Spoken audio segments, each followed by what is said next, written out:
Mr. Silly lives in Nonsenseland, which is a very funny place to live. You see, in Nonsenseland, everything is as silly as it can be. In Nonsenseland, the trees are red and the grass is blue. Isn't that silly? In Nonsenseland, dogs wear hats.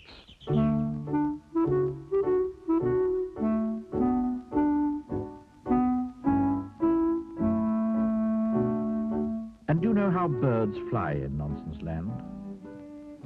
No, they don't fly forward. Really is a very silly place indeed. Which, of course, is why Mr. Silly lives there. Mr. Silly, in fact, lives in quite the silliest-looking house you've ever seen in your whole life. Have you ever seen a sillier-looking house than this?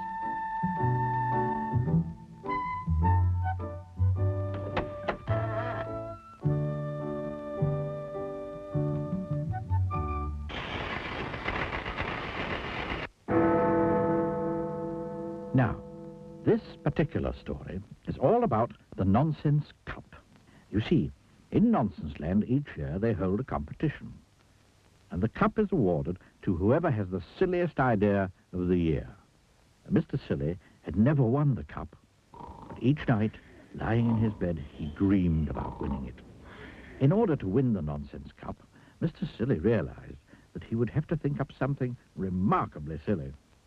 He pondered over the problem one morning at breakfast. Incidentally, you may be interested to know what Mr. Silly was having for breakfast.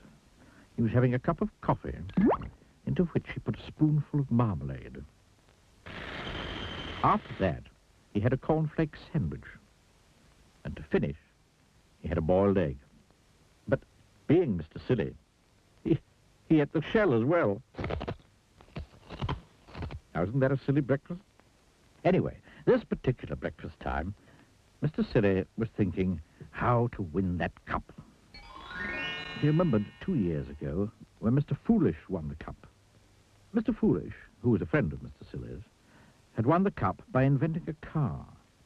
It was quite a normal car, apart from one thing.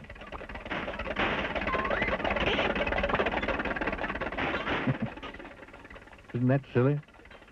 Mr. Silly thought and thought. He even had another cup of coffee with marmalade. That didn't help either. So, he decided to take a walk.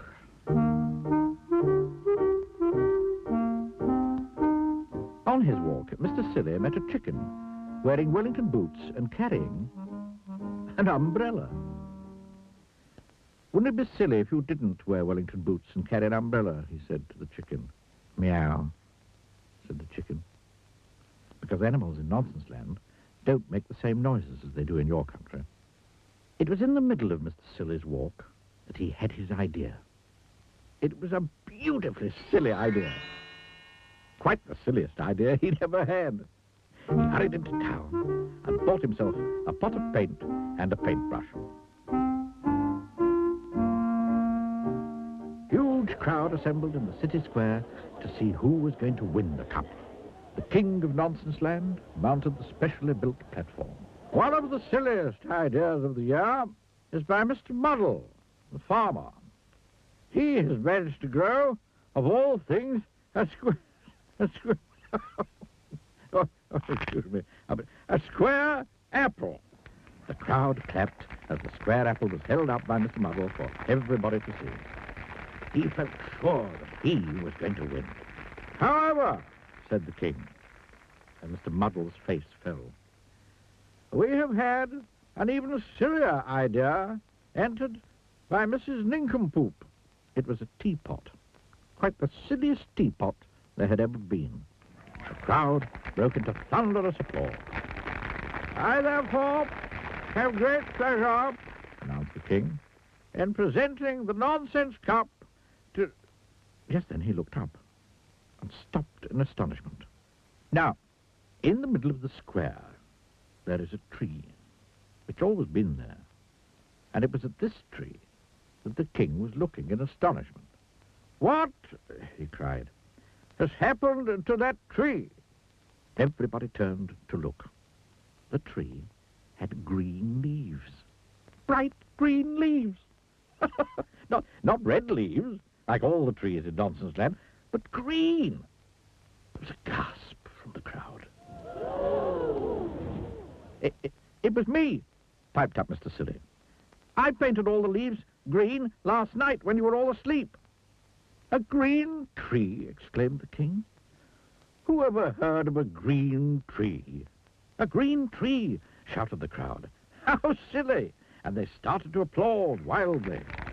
Mr. Silly smiled, modestly. The king held up his hands. I think, he said, that this is the silliest idea I have ever heard of.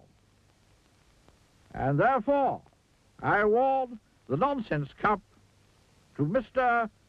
What did he say his name was? To Mr. Silly. The crowd cheered and cheered. Mr. Silly went big with pride. And a bird, perched high up in the branches of the silly green tree, looked down. Woof, it said, and flew off, backwards.